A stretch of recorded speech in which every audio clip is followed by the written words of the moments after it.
Bem-vindos a mais um episódio do MC1, o podcast do Meu Café Primeiro. Eu sou o Rafa Vulcani e hoje a gente vai bater um papo sobre o processo de fabricação de uma vacina. Assunto que não tá nem muito relevante hoje em dia, né? Ninguém fala nisso. Então, e pra bater um papo sobre esse assunto, que claro, eu não entendo absolutamente nada, tem uma galera aqui mais do que especialista pra gente entrar nesse assunto e tirar umas dúvidas. Tem uma lista aqui gigante. Esse episódio vai ser, acho que, o mais longo nosso aqui, de perguntas. Mas eu vou deixar a galera se apresentar. Fala aí, pessoal. Bom, meu nome é Gustavo, sou farmacêutico, também conhecido no Contém Referências como João Gordo, e eu já tomei meu café primeiro. Falando em referências. Bom, meu nome é Evandro, eu também sou farmacêutico, eu sou conhecido como Chita, e meu negócio é droga.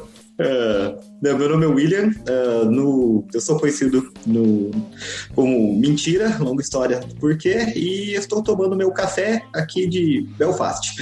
Abração. Fala galera, tudo bom? Gabriel falando, também aqui do Contém Referências, também conhecido como Caralho. A maioria das sogras, avós não gostam muito desse apelido, mas acontece, a culpa não é minha, tudo bem. E também, parafraseando aqui o Rafa, de fato, também tô com meu cafezinho de manhã aqui, que só comecei a comer agora só. Falta alguém? Só falta eu, né? Só falta tu. Pô, cara, é sempre assim. É que eu não tomei meu café primeiro ainda, não, brincadeira. Fala, galera. Bom dia a todos, eu sou o Samuca, estamos aqui mais um dia com uma gravação com essa galera top. Vão ter várias referências hoje, né? Então não tem muito o que esquentar a cabeça, não. E, na boa, vacina eu acho que é uma puta de uma besteira, tá? Mas a gente discute isso sobre o episódio. The treta has been planted, né? Pô, aí já começou assim, já. Só falta você contar pra todo mundo que você é terraplanista agora, Samuca. Boa. Não, nem tanto. Só as vacinas já é suficiente pra eu me matar, entendeu? Já de sobra, já. Na primeira vez que eu vim aqui no meu café primeiro, você já tinha falado isso pra mim, já, hein? É pra verdade, você ver que eu não sou sendo incoerente. Eu tô tentando mostrar a minha verdade pra vocês, né? Que isso não funciona, que não vale a pena, que isso é tudo questão aí da nova ordem mundial, né? Mas ninguém quer acreditar em mim, então vamos falar sobre vacina. Que maldade, né? Quando eu falei que a vacina era um pretexto pro governo ver a nossa bunda, ninguém acreditou. Falou que dá na perna. Só que no meu tempo dava na bunda, então... Ai. Então é isso aí. Hoje a gente tá com a galera do Contém Referência aqui pra bater um papo com a gente sobre processo de vacinas, cara. Fabricação de vacinas. Sensacional. E aqui é o seguinte, pra quem tá ouvindo esse episódio, vai ser um desafio hoje. Porque cada um se conhece de um lugar diferente. Cada um se chama por pelo menos 3 nomes diferentes. Eu conheço o Gustavo como Guga, ele me chama de Rafa, às vezes de Rato, e a galera chama ele de João, que às vezes vai pra Johnny. Então, você que tá ouvindo, guarde as vozes. E não se preocupe com os nomes. O nome aqui é só uma referência. Literalmente. É uma estratégia pra parecer que tem bastante gente na gravação. Vai funcionar. Isso. Vamos embora pra esse bate-papo.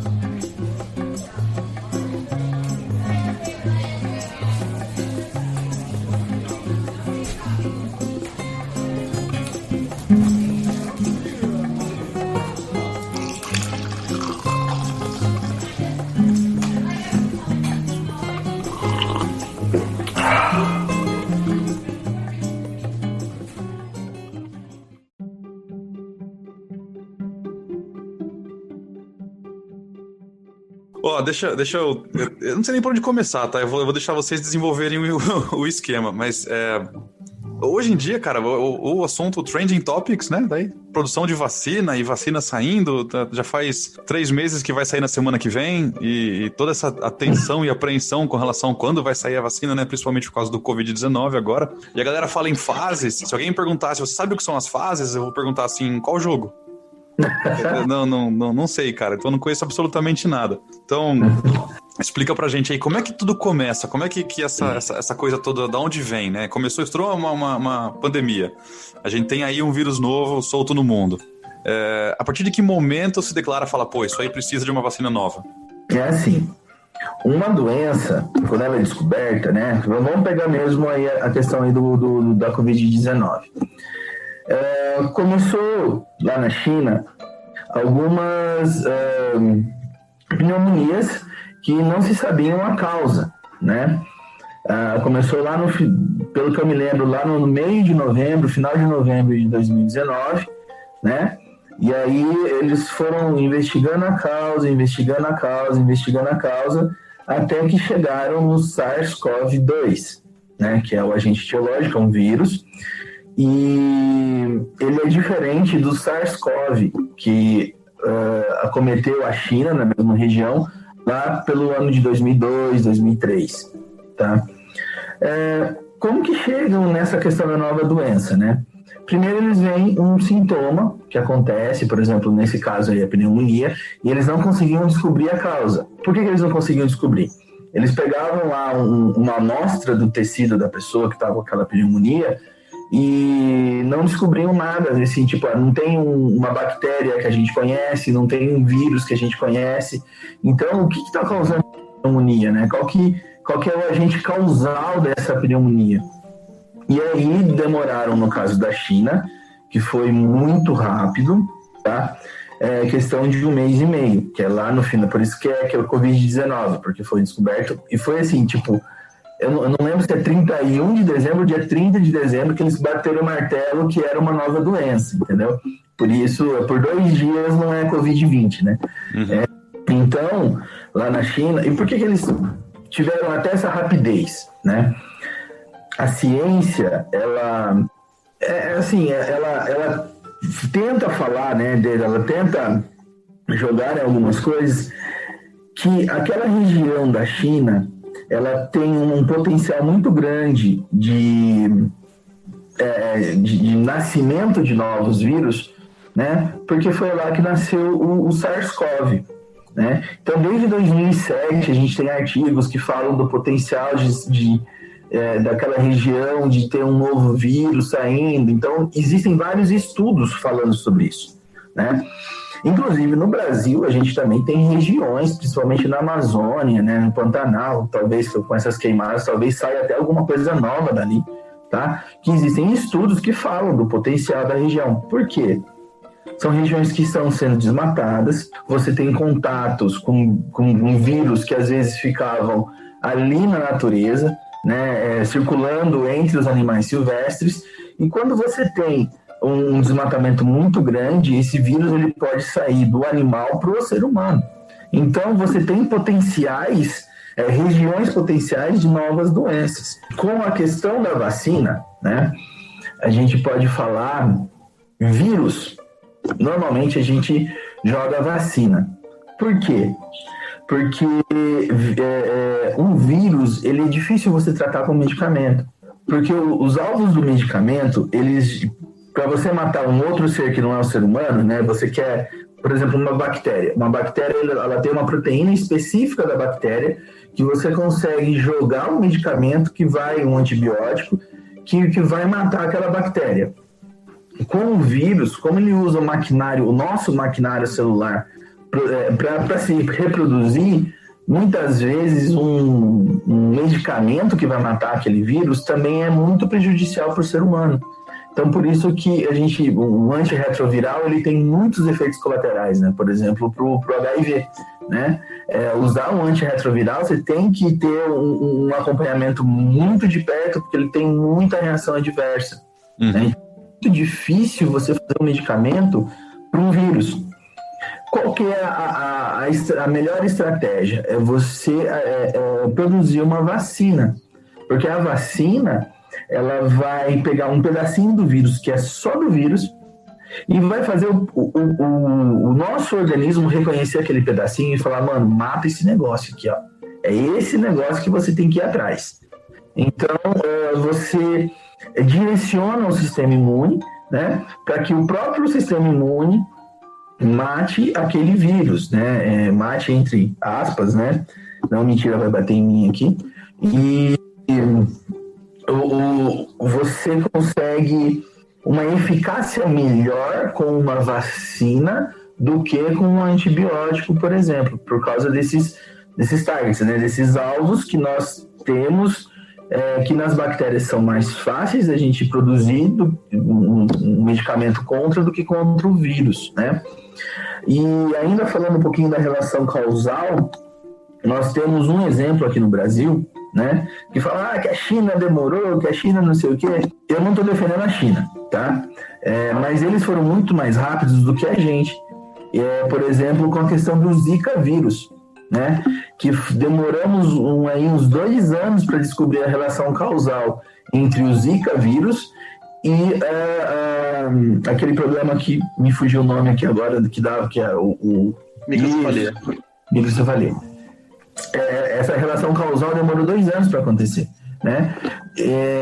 Então, às vezes isso demora muito, né? Você ter uma doença, você ter um agente causal e a relação entre o que a gente vê, né? Os sintomas que a gente vê e que o vírus fez isso ou que a bactéria fez isso, né? Então, às vezes demora muito. A fabricação da vacina, ele depende muito de alguns fatores, como, por exemplo, o fator econômico, né? Nisso eu posso colocar aqui a questão do ebola. O ebola, ele não tinha um interesse econômico até o primeiro caso acontecer nos Estados Unidos, né? Depois que esse primeiro caso aconteceu nos Estados Unidos, daí a galera, opa, quer dizer que o negócio pode vir para cá, né? Então, assim, não que não faziam isso, eles tinham estudos, mas os estudos eles estavam até 2013, 2012, eles estavam assim, vamos lá, vamos estudar ebola. Quando aconteceu o primeiro caso nos Estados Unidos, ele falou, meu Deus do céu, vamos lá, vamos atrás e tudo mais, porque eles viram que a possibilidade de uma pessoa que venha de uma região da África onde o ebola é endêmico e ele pode ir para a Europa, ele pode ir para os Estados Unidos, sei lá, de avião, alguma coisa assim, se tornou um perigo real. Então, a partir daquele momento, teve uma desculpa econômica para você jogar. E ainda falando da vacina do ebola, que teve toda essa preocupação, eles ainda demoraram 5 anos para produzir uma vacina, né? Para que a vacina estivesse lá na ponta, ponto para uso, né? Então, existem esses problemas. Além disso, existem problemas, vamos dizer assim, fisiológicos, né? Que, por exemplo, por que não tem uma vacina da AIDS, né? Que é um vírus também? Porque você ainda não consegue assim, estimular o sistema imune contra o vírus do HIV, porque ele mesmo ataca o próprio sistema imune, né? Então você ainda, a gente não teve um pulo do gato ainda com relação a isso. E a própria questão da vacina da dengue. A vacina contra a dengue, ela ainda é uma vacina não completa. Por quê? Porque com o vírus da dengue ocorre o seguinte caso. Você pegou um sorotipo, sei lá, a dengue tem 4 sorotipos, né? 1, 2, 3 e 4.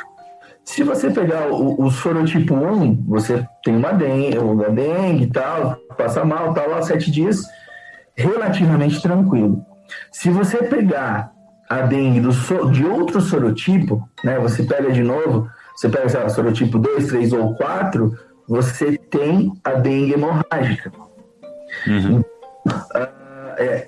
O fato de você pegar a dengue uma primeira vez, ela potencializa para você passar muito mais mal na segunda vez que você pega, se for um sorotipo diferente.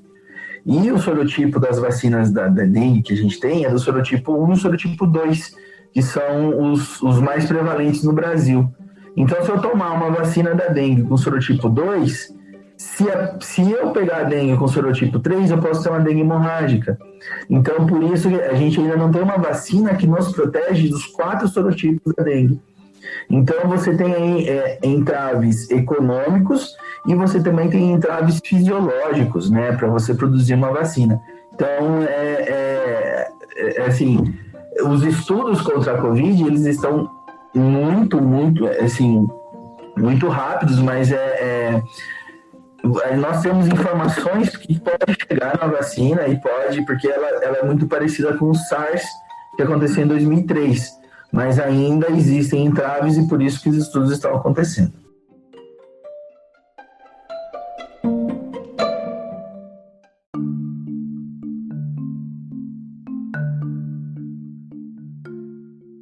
Deixa eu perguntar uma coisa, ver se eu vou falar uma abobrinha aqui. A velocidade que a gente está vendo nesse impulso da vacina ou uma solução para o Covid tem também a ver com o volume de dinheiro injetado para pesquisa, né? Porque boa parte das vacinas são feitas por órgãos privados. Daí o governo acaba injetando os países, né? Ou outras instituições injetam dinheiro para aquilo acontecer mais rápido. E essa injeção de dinheiro, como nesse caso ela está vindo de uma pandemia, ela é global, ela acaba acelerando todo o processo. Mas também, lógico, que tem limitações aí do quanto pode ser acelerado, né? Com certeza, com certeza. Sim. Com certeza. Então, assim, mentira falando aqui, né, William? Eu trabalho aqui na faculdade, né, na Queen's University, em Belfast. Eu sou parte de um grupo de estudos internacional sobre o Covid-19, né? Não tenho contribuído tanto quanto eu gostaria, mas eu estou envolvido. A gente está escrevendo um projeto aqui com produtos naturais e Covid, uma história, né? Mas é até uma piada que surgiu no meio, logo no começo, né? Depois, se eu achar o meme, eu até repasso. Que é tipo um quadrinho, cientista no laboratório, né, no telefone, aí ele vira pro outro cara. Então, lembra aquele pessoal que cortou nosso financiamento no passado? Lembra, então, eles querem falar com a gente agora. Isso é triste, né? Triste e engraçado ao mesmo tempo, mas então assim, e outra coisa que a gente comentou também no episódio que a gente fez, né, é aquela história do bebê, né? Você consegue fazer 9 bebês com 9 mulheres grávidas em 9 meses. Mas você não consegue fazer um bebê engravidando 9 mulheres. Você não consegue um bebê em um mês engravidando 9 mulheres. Né? Tem coisas que demora o tempo que tem que demorar. Na minha cabeça de indústria, cara, eu sempre faço esse paralelo, sabe? A gente pode liberar um produto, por exemplo, um sistema de freio. Você quer que eu libere ele para você antes dos testes estarem finalizados? Eu posso liberar, mas você vai querer dirigir esse carro? Tem um índice de segurança, um mínimo que você tem que correr de teste, né? De simulações e cenários para prever antes de ter um negócio desse no mercado. E eu imagino que seja muito parecido com uma vacina, né? Você pode liberar antecipado. É que causa mais mal do que bem se você fizer isso. Isso, e, exato. Assim, as vacinas passam por um teste de segurança muito, muito rígido. Né? Você não quer liberar isso para milhões de pessoas. Você não quer dar uma vacina que pode ser pior que o vírus, sabe? Então, ela tem que passar por testes de segurança muito, muito rígidos, que é o que estão fazendo agora. Né? Estão fazendo isso um pouco mais rápido do que normalmente faria, sim, como você disse, que tem mais dinheiro. Né? O fato de ter mais dinheiro faz com que alguns testes que demorariam até 5 anos para conseguir, né? Como você fazer em paralelo várias coisas. Né? Então, sim, ter mais dinheiro ajuda a fazer as coisas mais rápido, mas simplesmente pôr mais dinheiro não significa que vai acontecer. Eu acho que eu chequei hoje de manhã, né, para ver quantas vacinas estão já em teste em estágio 3, são 11, né? Agora, se você pegar quantas vacinas estão no estágio inicial, são mais de 100 vacinas. Então tem muita gente fazendo muita coisa, só que demora o tempo que tiver que demorar.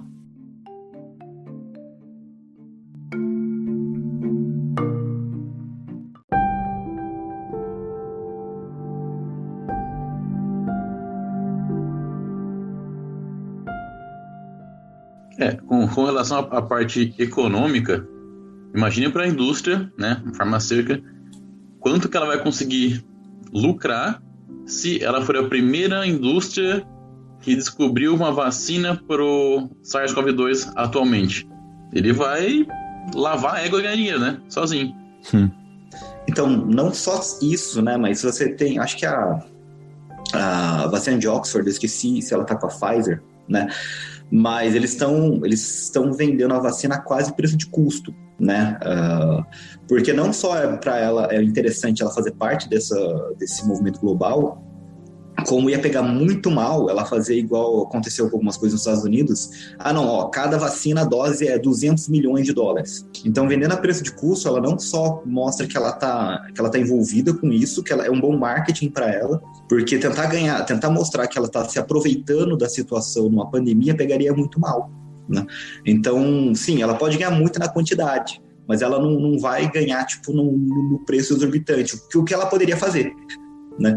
Mas se ela fizesse isso agora, pegaria muito mal para ela e para o futuro. Então, é interessante para essa indústria, por exemplo, mostrar que ela não tá pondo uma arma na sua cabeça e, ou você me dá o dinheiro ou você morre de Covid. Isso tem acontecido bastante. Mentira.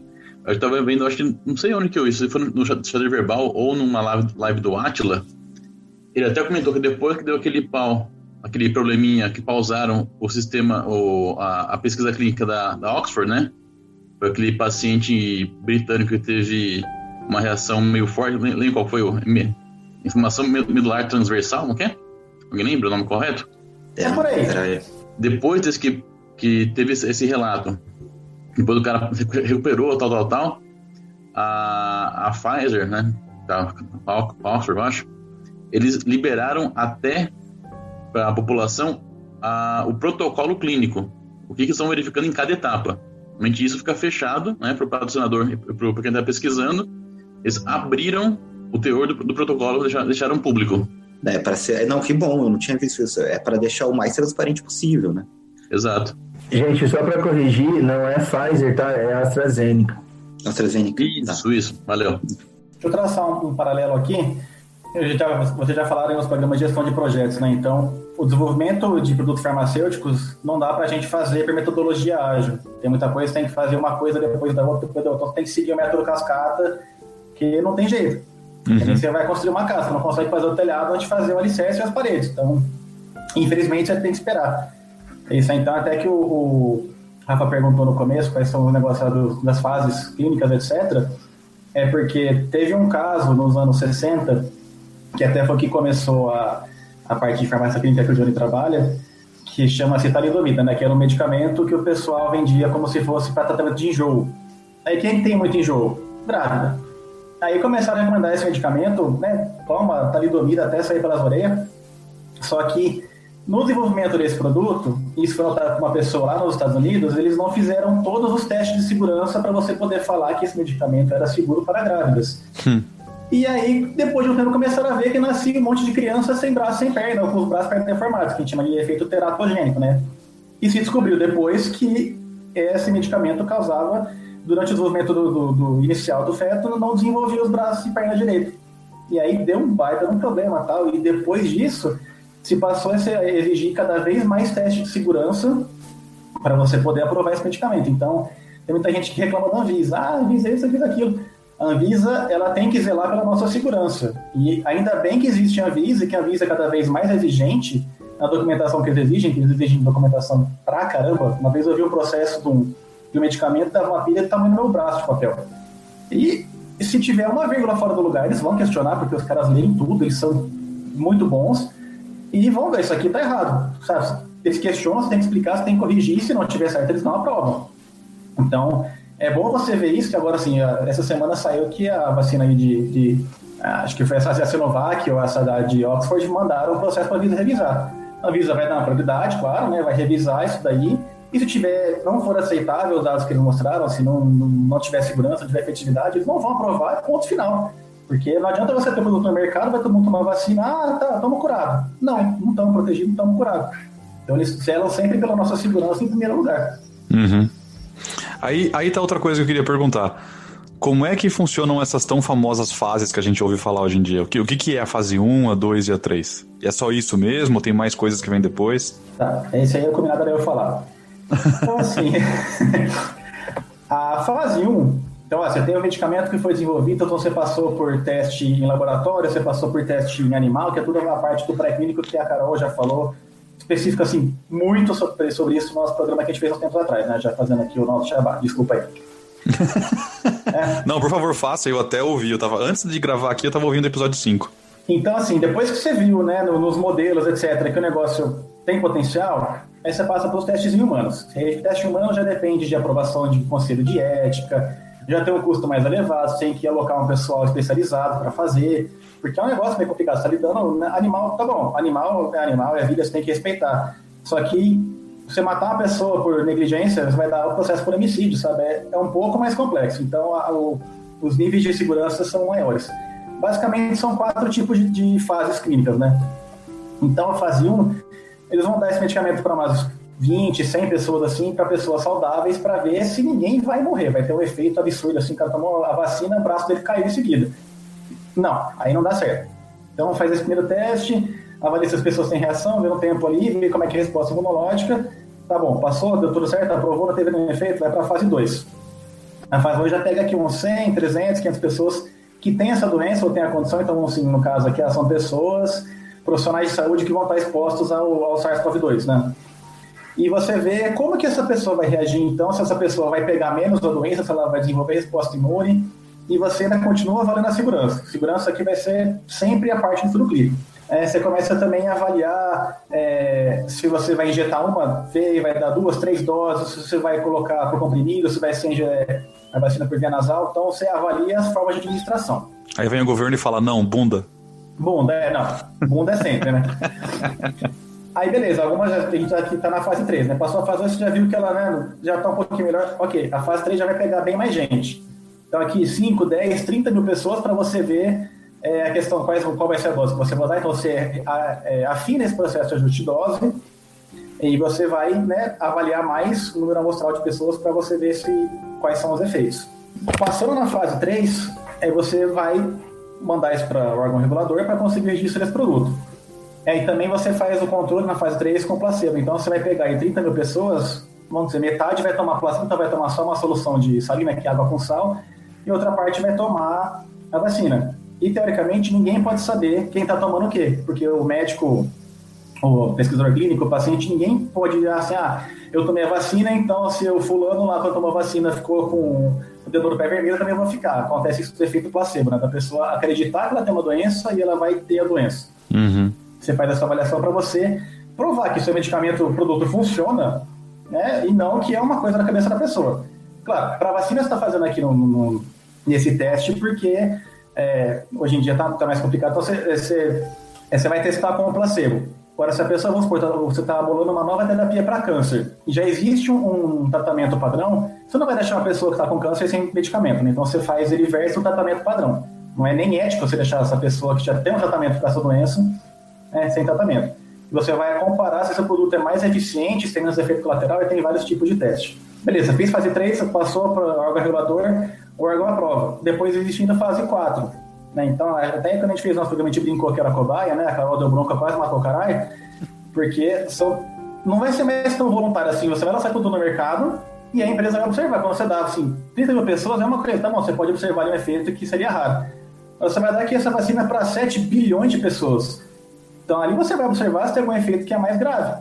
E às vezes vai aparecer uma vez a cada 100 mil, uma vez a cada 1 milhão de pessoas. E ainda é avaliado isso porque a segurança é sempre.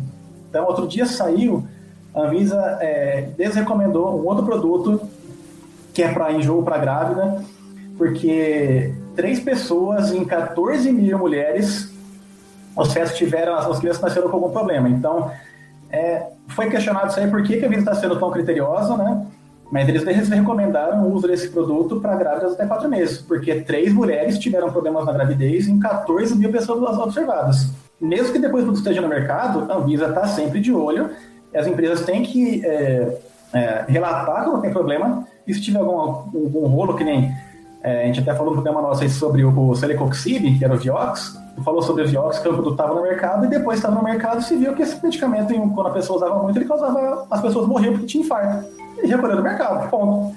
Então, mesmo que está no mercado há 20 anos, ainda está sendo observado se tem algum problema. Então, a segurança sempre aí, e você vai sempre ver. Teve até questão de um lote de vacina de gripe uns anos atrás que deu problema, porque depois que as pessoas tomaram, viu que estava dando efeito, que não estava sendo efetivo. Estava dando efeito colateral, né? E aí, recolheu. Isso é comum, é o tempo inteiro, e felizmente, né, o governo trabalhando pelas nossas vidas e pela nossa segurança.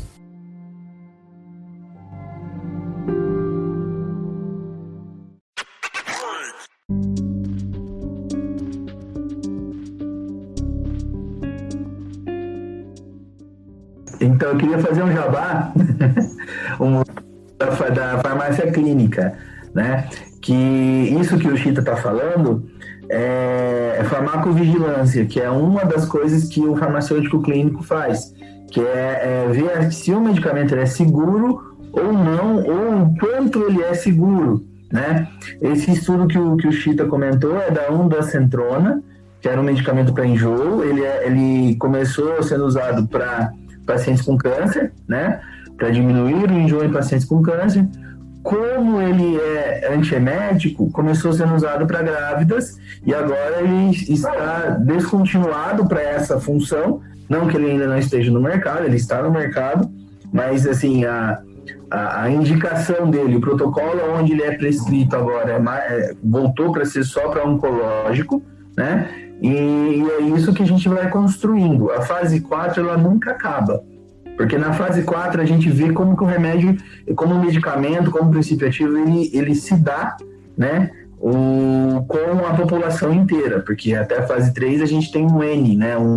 Em estatística, na famigerada estatística, né? Que a gente tem um N, o N dele, apesar de grande, ele é limitado. Na fase 4 a gente vê como que é a vacina no mundão, né? E aí que entra a farmacovigilância. A fase 4 seria o pós-venda da engenharia. Entendi. Lançou pro mercado e vai observar agora. E lembrar assim, cada vez que você aumenta o número de pessoas, pensa que isso tem um custo que vai escalar, né? Então, vamos supor, você vai ter que fazer 30 mil testes de sangue para fazer 30 mil testes de anticorpo. Então, pensa assim, se eu mandar isso para 100 mil pessoas, o negócio vai ficar, né, muito mais caro. Chega na casa dos milhões de reais, né, às vezes até dólares, porque o negócio é complicado. Você tem que testar e avaliar tudo se não tem alguma coisa que você não está vendo ali, para ter a segurança em primeiro lugar sempre. Não avisa, não aceita. O sistema de fases, ele, pelo que você contou aí, Chita, e aí, cara, você me corrige, mas ele parece muito com o sistema de aprovação de projetos, né? Você tem as fases e os gates, e daí a fase 1 vai lá correr durante tanto tempo, você tem um gate, alguém fala, beleza, a fase 1 é satisfatória, vai para 2. Até a fase 3 para 4, que é então esse lançamento no mercado e a fase de monitoramento, ver como é que isso vai para o mercado. Mas o que eu queria perguntar é quem que libera as fases 1 para 2, 2 para 3? É o mesmo órgão regulatório? Sim, boa pergunta. Eu não lembro se a Anvisa aprova entre 1 e 2, entre 2 e 3. Eu sei que o 3 é o final. Agora, entre eles, pelo que eu entendi do FUAP tá esses dias aqui, a própria empresa, ela tem que submeter, então, quando você faz um teste clínico, você não faz teste, você vai fazer o teste clínico, beleza, não. Você tem que registrar, tem que ser aprovado e tem que ser monitorado pela Anvisa também. É o comitê de ética, Chita. Ah, tá. É que assim, tem que ter um órgão separado, que ele não tem nenhuma relação comercial, nem com quem está fazendo o teste, nem com o dono do produto, né? Porque geralmente esses testes agora eles são meio que terceirizados, né? Até a Carol, ela trabalha, que foi lá no nosso podcast, ela trabalha em uma dessas empresas que faz pesquisa clínica. A empresa é especializada em pesquisa clínica.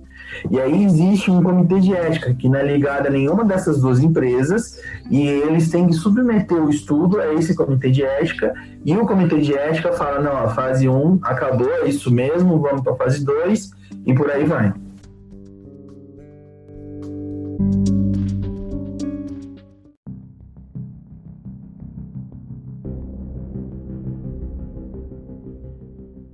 Eu queria falar não exatamente de experimento, né? A gente estava falando aqui de segurança e uma das coisas que o pessoal fala, né, para quem é anti-vacinas, é para fazer eles propõem um exercício, né? Escuta aí, Samuca, escuta aí. Você vai para um cemitério que é mais antigo e você vê o quanto de criança morria até mais ou menos a época em que vacinas começaram a ficar uma coisa normal. Né? E eu tive a chance de fazer isso algum tempo atrás. Agora a gente está aqui na segunda onda, né? Então estou aqui de quarentena de novo no meu apartamento, mas um mês atrás ainda os casos tinham voltado a ficar tipo 5 por semana no máximo, então estava podendo andar mais. E eu fui visitar uma igreja antiga que tem para cá, né? A igreja abriu, sei lá, no ano 1000 e alguma coisa, sabe? Quando os normandos chegaram na Irlanda. E a igreja está aberta até hoje. Né? Então eles têm o cemitério do lado da igreja e eu fui visitar ali. O que você vê de criança morrendo com 5 meses, 6 meses, 3 anos, 7 anos, sabe? É muita criança morta na Lapa. Assim, morreu em 1800 alguma coisa, morreu em 1000 alguma coisa, sabe? Tipo, muita criança.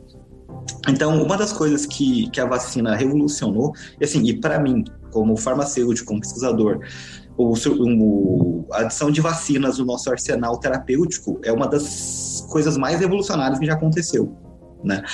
E a partir do momento que você começa a ter essa vacinação, essa opção de não morrer de uma doença, a sobrevivência das crianças a mortalidade de crianças ficou muito, muito menor. Você não é normal mais você esperar que as crianças morram, né? Acontecia muito das crianças, tipo, você ter 10, 15 filhos e, tipo, 3, 4 chegar à vida adulta. Né? Hoje isso não acontece mais. E um dos grandes motivos disso é porque hoje a gente tem um arsenal muito grande de vacinas. Informações plantadas, gente. E não era isso. Aconteciam outras coisas e eles atribuíam isso para uma comercialização aí abusiva da questão das vacinas. Não, brincadeira, gente. Até um nome pra isso, né? Isso chama fake news. Isso que eu ia falar, assim, se você estiver brincando, isso é engraçado, se você estiver brincando, a gente acabou de começar uma discussão. Não, e fechar o pau, né, velho? Mas, cara, você fala assim, ó, lógico que vocês têm todo o embasamento técnico e legal e explicam isso, mas se você parar, vou pegar por mim, né, um leigo total da parte clínica ou de formação de como monta, mas é claro, se você olha, eu lembro quando eu era criança, né, o quanto todas as vacinas que eu tomava lá, que seguia, e minha mãe contava histórias, né, de olha, né, como é que era no passado, e você vai pesquisar, você realmente vê, né, a quantidade de crianças que morriam por uma série de doenças que hoje, se você fala, tem gente que nem sabe direito o que é, né, porque elas acabaram sumindo porque as vacinas realmente deram conta, né, mas eu não podia perder a piada, óbvio. O Samuel falou que ele comentou com um leigo, né, que pode ser, por exemplo, algum leigo ver essas informações de antivax e por aí. Só um relato rapidinho. Essa semana, na quarta-feira, eu fui num médico, no clínico geral, para pedir exame para fazer um check-up no hemograma, essas coisas, né? E eis que o médico, já um senhorzinho de idade, né? Vira e pergunta: e essa vacina, hein? Se chegar no mercado, eu não tomo. Aí eu não sabia se eu dava a trela pra discussão ou falavam, senta lá, Cláudio, de boa, né? Mas não, vamos dar trela. Mas por que o senhor acha isso?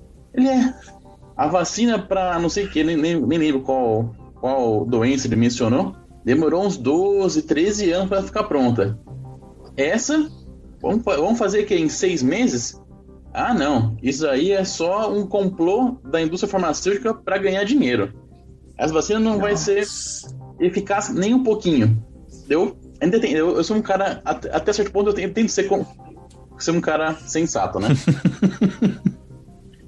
Não é bem assim, que a gente já tinha alguns estudos prévios sobre coronavírus, a gente já conhecia um pouquinho mais, não específico desse vírus, mas o conhecimento prévio da família dos coronavírus deu um embasamento muito bom pra gente conseguir acelerar as partes da pesquisa que podiam ser aceleradas. Agora, essa fase 3, tal, que não tem como acelerar, nós estamos vivendo o tempo normal do processo. Não. Essa vacina não vai funcionar, é só para a indústria ganhar dinheiro, vai ser só água. A partir disso, eu falei, tá bom, então fica por aí, me dá a guia de exame e eu vou sair da sala. Ou seja, era um médico, velho. Um cara, creio, como era um velhinho, com experiência. Ele dá uma dessa. Mas não é porque ele tem o conhecimento técnico da medicina que ele tem o conhecimento científico, né? Tem isso também. Né? Acho que tem uma coisa importante nisso também, né? Uma coisa é eu não ter informação. Como eu disse, sou um leigo. Mas eu posso pesquisar de maneira adequada, formar uma opinião com quem realmente entende, compreende, né? E não você ir no primeiro site de um besta que escreve alguma coisa lá, o algoritmo do Facebook me leva para aquilo, né?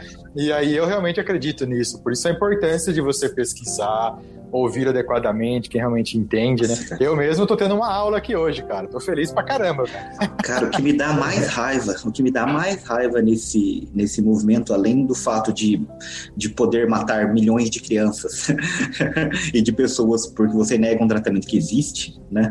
É como ele começou, né? O pessoal fala, não, o pessoal põe muito teoria da conspiração, mas se você for ver como esse movimento começou, foi um artigo publicado na Lancet, se eu não me engano, no New England Journal of Medicine, um dos dois, eu não lembro agora exatamente, mas foi um dos dois. Que é muito bom, é uma revista muito boa. Eu tenho que checar. Eu só sei que foi o do David Wakefield, mas foi muito respeitável. E ele tinha feito um estudo mostrando que havia uma correlação. E assim, quando você fala que há correlação, não significa que significa causa. Você nunca prova causa. Mas mesmo a correlação dele estava errada. Que existia uma correlação entre crianças que tomavam uma vacina e crianças que desenvolvia autismo, né? Qual que era o problema da grande correlação dele, né? Por exemplo, há uma grande correlação entre aumento de número de pessoas que morrem afogadas e filmes lançados do... Ai, droga, o cara que faz... Nicolas Cage. Então você tem uma correlação estatisticamente relevante entre o Nicolas Cage lançar um filme e aumentar o número de pessoas afogadas, né?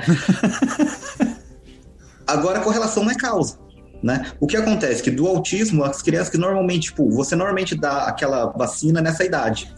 E a evolução do autismo normalmente acontece mais ou menos na mesma idade. Então, não é que a vacina está causando autismo, é que elas são os dois eventos estão acontecendo ao mesmo tempo. O que, por si só, né, não seria nada estranho, se você não pensasse que esse cara que fez esse artigo, ele estava desenvolvendo uma nova vacina para as mesmas doenças, então eu queria falar mal da outra vacina para o pessoal comprar a vacina que ele estava desenvolvendo. Né? Aí depois de um tempo esse artigo ele foi banido da ciência, assim, esse cara nem nenhum lugar sério leva ele em consideração mais, mas porque ele lançou esse artigo, porque ele era respeitado na época e porque tem toda essa coisa, né? E nos Estados Unidos, eu falei pra gente no nosso episódio, né? Nos Estados Unidos o sistema de saúde é totalmente diferente do Brasil. Então, no Brasil, por exemplo, você recebe a vacina de graça pelo SUS. Nos Estados Unidos não é tão bem assim, né? Então fica toda, a indústria farmacêutica quer ganhar dinheiro, né? Então, assim, foi um artigo zoado, feito por um cara que queria ganhar dinheiro, que é a base de um movimento que é zoado e que impede que um monte de pessoa receba o tratamento devido. Então tá tudo errado nessa história. Tá tudo errado.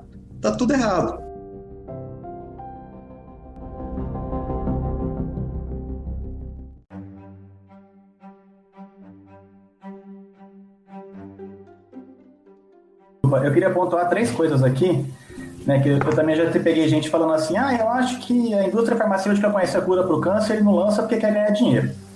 Então você pensa, a criança vacinada, ela não vai ter doença, né, e ela vai ser uma adulta, ela vai ficar velha, etc. Quanto de lucro que essa pessoa vivendo e tomando medicamentos por 40, 50 anos depois não vai dar para a empresa do que se ela tivesse morrido. Isso vale para vacina, isso vale para câncer, eu acho mais vale. As indústrias ganham mais dinheiro com medicamento para hipertensão do que para câncer. O medicamento para câncer custa caro e dá. Vacina também pensava, tomar vacina, acabou assim. Não, vacina pode ter efeito. Agora que a gente falou, você vai dar esse medicamento, essa vacina para 1 milhão de pessoas. Se uma pessoa em 1 milhão tiver efeito colateral que ela vai explodir quando tomar vacina, tá bom, né? Pô, chato, triste, etc. Mas entre uma pessoa em 1 milhão e você pegar aqui no caso do Covid, 4% dá o quê? 40 mil pessoas morrendo por causa da doença, é um dilema complicado assim, mas você está salvando 39.999 pessoas. Então, a vacina é bem isso daí. E outra, o governo também não dá a vacina porque ele é bonzinho. O governo está, no caso do Brasil que tem o SUS, ele está dando a vacina porque é mais barato vacinar do que você tratar as pessoas, ou de que você ter que arcar com o custo social disso, então você vai ter pessoas morrendo em idade produtiva. Então, se no caso que da gente morrer, o governo investiu na nossa educação por ano. Nós vamos morrer e não vamos produzir dinheiro para o governo de volta. Mãe que vai ficar sem trabalhar porque o filho está doente, ou a pessoa ficou ausente porque o pai está doente, sabe? Então, o governo faz toda essa avaliação econômica para ver se compensa, porque tem vacina que custa caro. Então, pega a vacina da gripe. Por que quem toma é só criança, idoso e profissional de saúde? E não é todo mundo? Porque são os grupos de maior risco de ter doença e onde vai ter, o custo-benefício para o governo é maior. Agora, tem vacinas que tem por aí, que é uma vacina de meningite, uma delas, que o governo não dá. Você tem que pagar e custa, 300 conto. Então, eles avaliam tudo isso aí. Então, ninguém é bonzinho nessa história. Todo mundo está avaliando o seu e pode ter problema, sim, pode, mas não justifica você deixar de vacinar todo mundo. O caso do antivacina que estourou esses dias foi de sarampo. Sarampo transmite, se uma pessoa tiver com sarampo, ela transmite para outras 17 pessoas. Então, você pensa o quanto que isso consegue espalhar e o sarampo mata, né? A mortalidade de sarampo é razoável. Então, é mais barato e é melhor você manter as pessoas vivas, que para todo mundo ganhar o seu dinheiro, pensando assim por esse lado, né? Esquecendo da nossa missão ética, que é prezar pela vida das pessoas, do que você deixar sem vacinar. Eu lembro, cara, de um episódio do Nerdcast, da galera do Jovem Nerd. Eu tava ouvindo e eles estavam falando, era um outro assunto, eles estavam falando sobre super-heróis, superpoderes. E aí cada um tinha que escolher um superpoder que queria ter, se pudesse escolher alguma coisa. E eu lembro que o Azaghal falou assim, eu queria ter o poder de dar pra pessoa a realidade que ela acredita. Então se você acredita em terra plana, você vai sair flutuando, a gravidade acabou pra você. Você vai sair flutuando, você vai embora pro espaço.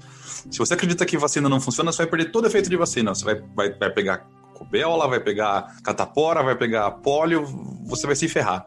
Aí ia ser perfeito. Aí o cara que vende essas ideias, ele ia tomar a realidade que ele acredita.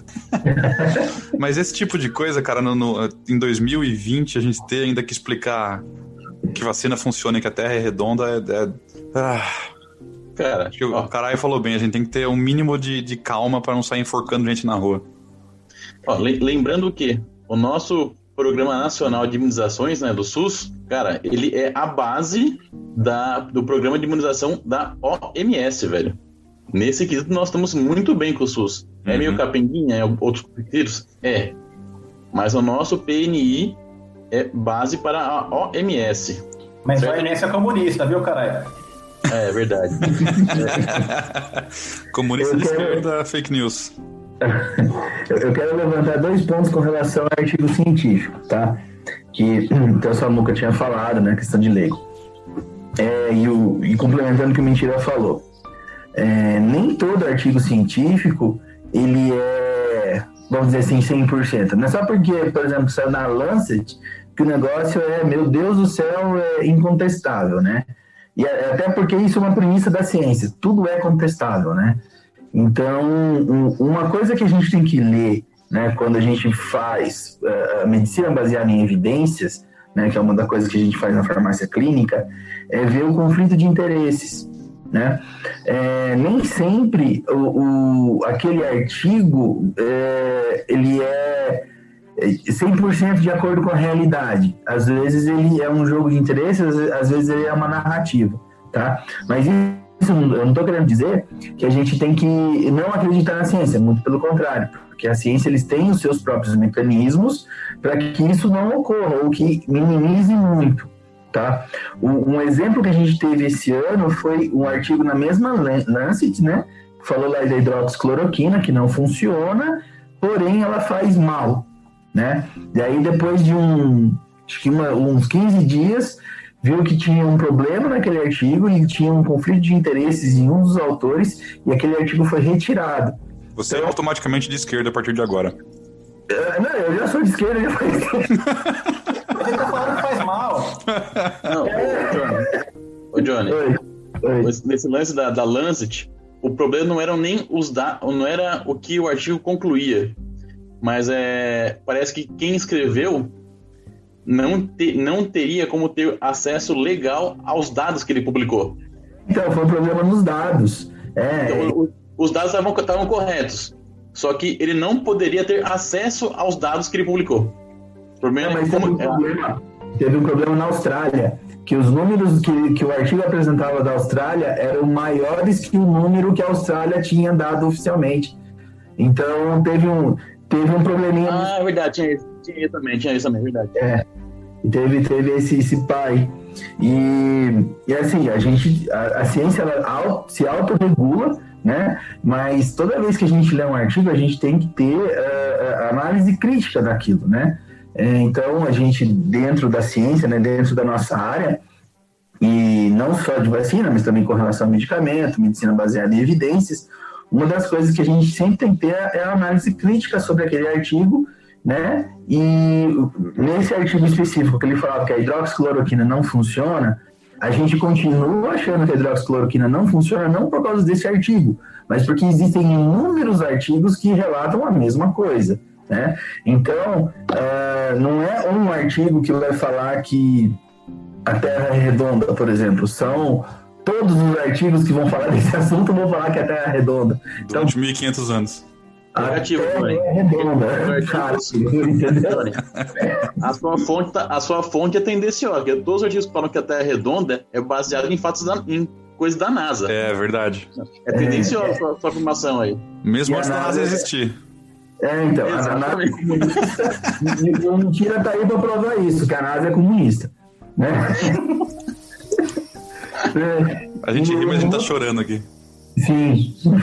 E um outro ponto que eu quero falar, que o caralho passou por cima nisso, né? Ó, mais uma frase épica, né? Com relação ao caralho.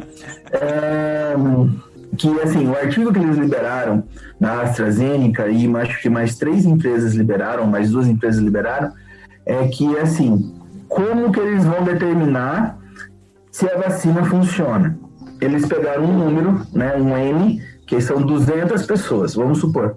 No grupo placebo, eu vacinei 1.000 pessoas no grupo placebo e 1.000 pessoas com a vacina. No grupo placebo, 300 pessoas pegaram o vírus. No grupo com a vacina, 100 pessoas pegaram o vírus. Então, a diferença a diferença entre o N dos 2 grupos é 200. Então, quer dizer que a vacina ela tem 50% de eficácia. A partir daí, eu vou jogar para os órgãos reguladores para vacinar a pessoa, tá? Não é o ideal, tá? Não é o melhores dos mundos, mas é o mínimo que pede o FDA, né? Que basicamente o FDA manda as políticas do mundo de aprovação ou não, né? Assim, as outras agências reguladoras, né? Eles vão se basear bastante no FDA. Então, se o FDA pede 50% de eficácia, é isso que eles estão tentando alcançar nesse curto espaço de tempo, tá? E a vacina que foi colocada lá para a Anvisa dar uma olhada, Chita, foi a da Sinovac. Foi essa de São Paulo que o Dória falou que 15 de dezembro. Ele martelou, eu ainda truco, mas ele martelou dezembro e já colocou a vacina para dar uma olhada, né? Guga, deixa eu perguntar uma coisa. Você falou de 50% de eficácia, ou taxa de imunização da vacina, né? Tem uma outra que a gente pode usar como comparação? Uma outra vacina conhecida aí? Da hepatite acho que é 70, por exemplo. Da hepatite é 70. E é que tem muito a ver com via de administração. Que, por exemplo, a vacina da gripe. A vacina da gripe, existem 2 vacinas, né? Existe a que a gente injeta e existe a que a gente inala. A que a gente inala, ela não tem aqui no Brasil, eu pelo menos não conheço. Se vocês souberem alguma informação diferente, me falem. Ela não está aqui. Qual que é a diferença entre essas 2 vacinas? A vacina que a gente toma via injetável, né, via injeção, ela vai produzir uma imunidade no sangue. Então, o pulmão, ele ainda está, vamos dizer assim, propício a pegar gripe. Só que ele não vai ter efeito sistêmico, então ele não vai ter a complicação. Então a gente vai ter um resfriado. Por isso que muita gente que toma vacina da gripe pega resfriado depois. Ela não vai pegar a gripe, aquela complicação da gripe, mas ela pode ficar resfriada. Já essa que inala, a produção dos anticorpos, ela é pulmão, né, via pulmonar, e sangue. Então, quem inala essa vacina da gripe, ela não vai desenvolver nenhum resfriado, tá? Mas é uma vacina, se não me engano, é a Europa que tem, principalmente as Forças Armadas, que usam mais esse tipo de vacina, tá? Essa vacina injetável, ela tem 60%. Então, a chance de você pegar gripe, mesmo tomando vacina, a injetável é 40%. Então, de cada, 10 pessoas que tomam essa vacina da gripe, 4 ainda podem pegar. Uhum. E comentar uma coisa aqui, Johnny, você falou que você truca, né? A questão da vacina estar pronta em 15 de dezembro. Acho assim, até pode estar pronta, mas a ideia é você produzir, vamos falar que seja uma vacina unidose, né? Você vai tomar uma injeção só. Até você fazer 200 milhões de doses dessa vacina para o Brasil inteiro, vai demorar um tempinho. Então o pessoal assim, não, temos vacina. Tá, filho. Tem, mas não é para todo mundo. Então calma lá que ainda vai desenrolar essa crise por mais um bom tempo. Isso considerando assim, você vai ter que tomar às vezes 2 vacinas diferentes para conseguir uma imunidade maior. Então é legal, funcionando, pode ser aprovado, mas não vai salvar o mundo por enquanto.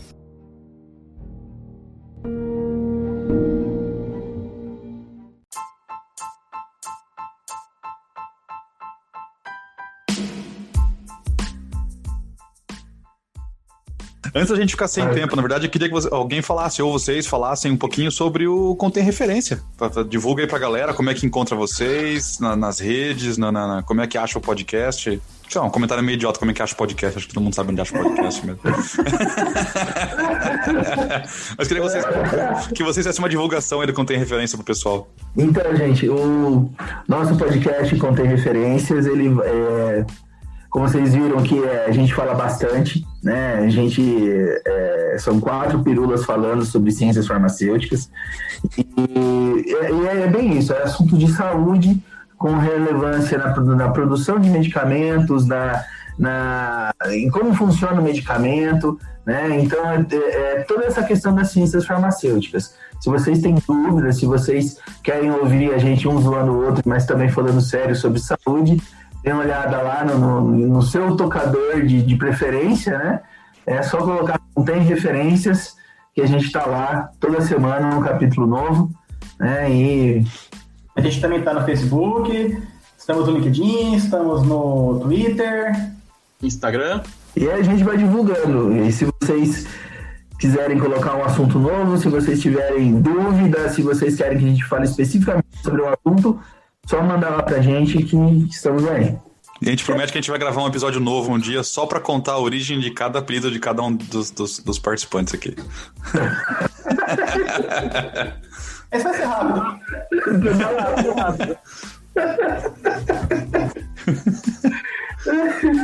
Show de bola, gente.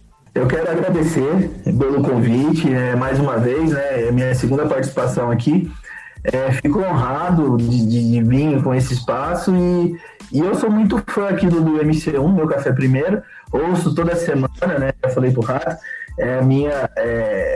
Dentro da minha semana, eu sempre ouço vocês aqui e eu sou suspeito para falar, mas eu sou um grande fã aqui do canal. Bom, também queria agradecer, achei muito legal. Foi bom falar com gente diferente de uma outra área, especialmente gente que eu também escuto, né? Que o Johnny, quando apresentou pra gente, eu comecei a ouvir lá e adorei as pautas de vocês. Então, muito obrigado, estamos aí e até a próxima, pessoal. Gente, eu voltei só para falar tchau. Eu perdi toda a discussão, né? Eu tô aqui desenhando com a minha afilhada. Eu tive que fazer altas mágicas de expulsar demônios e anjos que ela tava pondo. Inclusive um alienígena pegou ela aqui. Não sei como ela faz isso no Facebook, mas ela fez, né? Mas agora o anjo e o demônio devolveu. E agora a gente tá aqui desenhando. Então, beijão pra vocês, coração, até a próxima. Lembrando que o Mentira é o cara das drogas. Depois a gente fala isso aí, eu perdi a conversa, então não sei, é acusado. Depois a gente resolve isso aí. Eu tenho que voltar aqui que eu tô desenhando, ela vai ficar brava se sair. O que uma criança de 5 anos faz com a gente?